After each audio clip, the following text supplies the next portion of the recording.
They say every man has a breaking point, a moment where the mask slips, where you can see the cracks. For Will Smith, that moment was broadcast to the entire world at a red table. And the look on his face, it wasn't anger, it wasn't sadness, it was surrender. Like he'd already lost a fight nobody else could see. But here's what nobody's talking about. This didn't start at that table. This started decades ago, when Will made a choice that would haunt him forever. Let me take you back. There's this story. Most people don't know it. A young comedian, just 6 months into stand-up, gets invited to meet the biggest movie star on the planet, Will Smith. They vibe, they dance, they connect. And then Will says, "What are you doing tonight?" The kid says, "I don't know." Will says, "Let's go see a movie. Meet me at Planet Hollywood, 7 p.m. Just like that. The kid calls his dad, tells him what happened, and his dad, old school guy from Florida, he goes quiet. Then he says, "Buddy, I think he's trying to do you." Wait, the kid's confused. What? No, Dad. We just spent an hour in a dance studio. And the dad says, "What's more likely, buddy? That you're so talented the biggest movie star in the world wants to make a TV show about you after 6 months, or that he's tired of women and wants something else?" The kid panics. "What do I do?" And the dad says, "Show up, eat the food, cash the checks, but stay alert." Now, I'm not saying that story is about Will, but people have been whispering for years, and the whispers, they keep getting louder. Charleston White didn't hold back.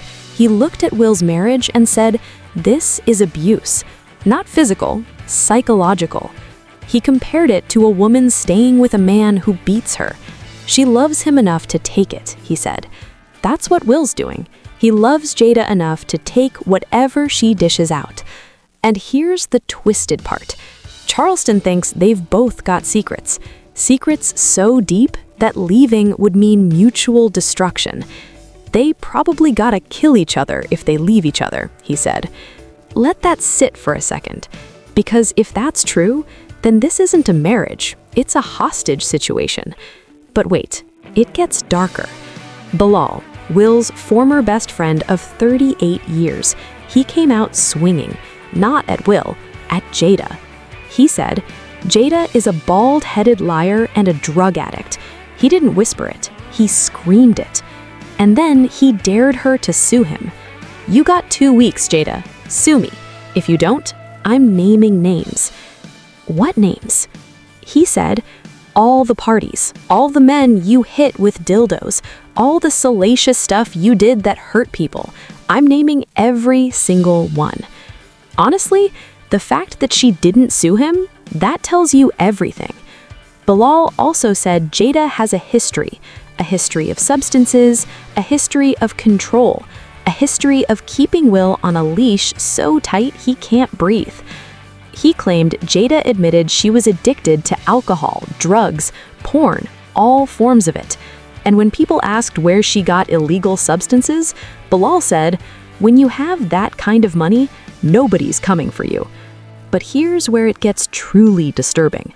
Bilal said the environment around Will is so tightly controlled that he couldn't even have a private conversation with his best friend of 40 decades without going through Jada first. He had to call a middleman, Charlie Mack, who had a special phone, who would then call Will and Jada together just so Bilal could talk to his own friend. Think about that. A grown man, a megastar, can't even take a phone call without permission. And when things got messy, when Bilal wanted to settle a business dispute, Jada offered him $10,000. He said it didn't even cover the cost of the boxes he brought to mediation. And then she threatened him. "Take this money or I'll crush you." Bilal didn't take it, and that's when the war started. But here's what really broke people's hearts. Because this might be the real reason Jada treats Will the way she does. Boosie Badazz said it best.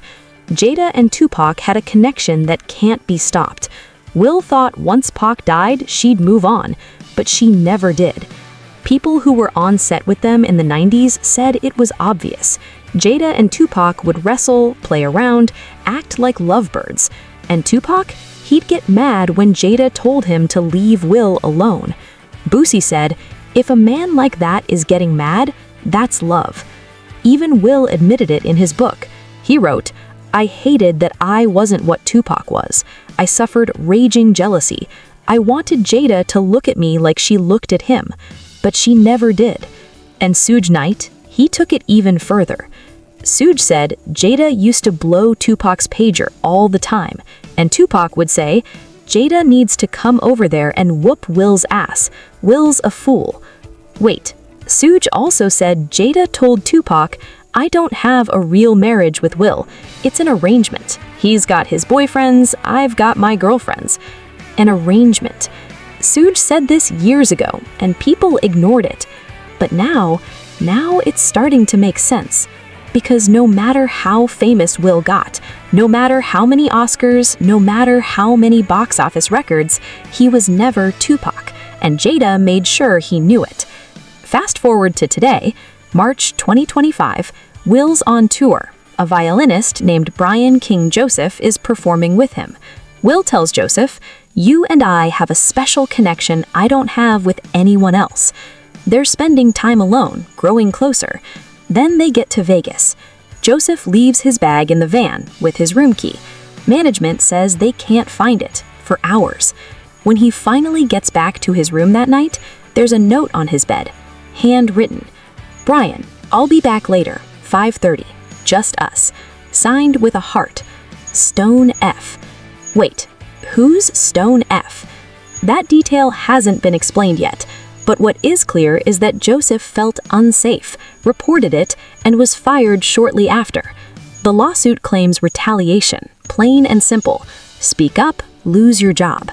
And here's the thing, Will hasn't said a word, not one statement, not one denial. Jada? Silent. For two people who built a brand on radical transparency, that silence is deafening. And this is where all the pieces start connecting. Bilal said Will's assistant once believed he should be locked up for what he allegedly did to his own son. People questioned why Jada introduced adult men into her children's lives when they were still teenagers. She admitted it, on camera, and everyone just accepted it. Honestly, that's the part that haunts me.